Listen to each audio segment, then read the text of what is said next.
கர்த்தர் நம்ம வாழ்க்கையில் கிரியை செய்வார். யோசித்து யோசித்து பார்த்தாலும், நினைச்சு நினைச்சு பார்த்தாலும், தியானித்து தியானித்து பார்த்தாலும், ஐயோ விடை கிடைக்காத அளவுக்கு, விடையே தெரியாத அளவுக்கு ஆண்டவர் நம்ம வாழ்க்கையில் ஒரு கிரியை நடப்பிப்பார். ஆமென்.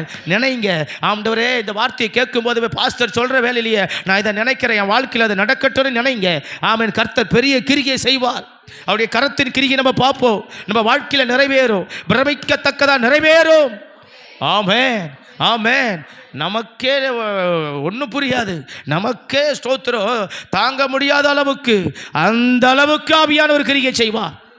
ஹல்லேலூயா, ஹல்லேலூயா. நம்ம கஷ்டத்தில் அப்படி கிரியை செய்வார். நீங்கள் என்ன சூழ்நிலை அமர்ந்திருக்கிறேன்னு எனக்கு தெரியாது, ஆனால் கர்த்தர் சொல்கிற வார்த்தையை சொல்கிறேன். ஆமென். அது பணமாக இருந்தாலும் சரி, வேலையாக இருந்தாலும் சரி, அது துவங்கின காரியமாக இருந்தாலும் சரி, அது ஸ்தோத்திரம் உங்கள் வாழ்க்கையில் தடைப்பட்டு நிற்கிற காரியமாக இருந்தாலும் சரி, ஸ்தோத்திரம் எந்தவித ஒரு சூழ்நிலையாக, எந்தவித ஒரு ஆபத்தாக, நெருக்கமாக, இக்கட்டாக, போராட்டமாக இருந்தாலும் சரி, ஆனால் கர்த்தர் உங்களுக்கு அது கிரியை செய்ய வல்லவர்.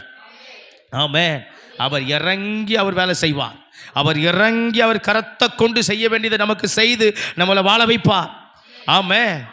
அது நம்ம சிந்தனையை விட்டு, மனதை விட்டு கர்த்தர் செஞ்ச கிரியை நம்ம வாழ்க்கையில், நம்ம குடும்பத்தில், நம்ம சபையில் காலாகாலத்துக்கு மாறாது, காலத்தால் அழியாது, காலத்தால் ஒழியாத அளவுக்கு நம்ம வாழ்க்கையில் நினைவு சின்னமாக செய்வார்.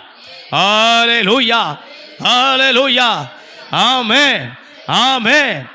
அநேகருக்கு நினைவிடம் என்று ஒன்று வைத்திருப்பாங்க, மணி மண்டபம் என்று ஒன்று வைத்திருப்பாங்க. அநேகருக்கு ஸ்தோத்திரம் பெரிய ஸ்தோத்திரம் சிலை வைத்திருப்பாங்க. அந்த மாதிரி ஆண்டவர் நினைவு சின்னமாக சில காரியங்களை நம்ம மனதில், வாழ்க்கையில் பதிக்கும்படி சில கிரியை செய்வார். கரத்தினுடைய கிரியை அவர் பொறுப்பாய் செய்வார், நெகிழ விடாத செய்வார், தவற விடாத செய்வார். ஆமென், ஆமென். ஏசு என்ன செய்வார்? ஏசுனார் என்ன செய்வார்? அங்கே போனால் என்ன கொடுப்பார்? எதை கொடுப்பார்? நீங்கள் இப்போ என்ன நினச்சி இந்த வசனத்தை கேட்கணும், அதை செய்வார். ஆமென். இன்னும் சூழ்நிலையோடு வந்து உட்கார்ந்துருக்கிறோம், அதை கர்த்தர் செய்வார். எங்கே இப்போ என்ன நடக்கணும்னு உங்கள் மைண்டில் ஓடிட்டு இருக்கிறதோ கர்த்தர் அதை செய்வார்.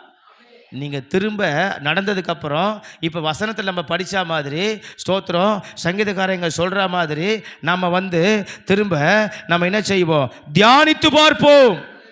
ஆமென், ஹல்லேலூயா.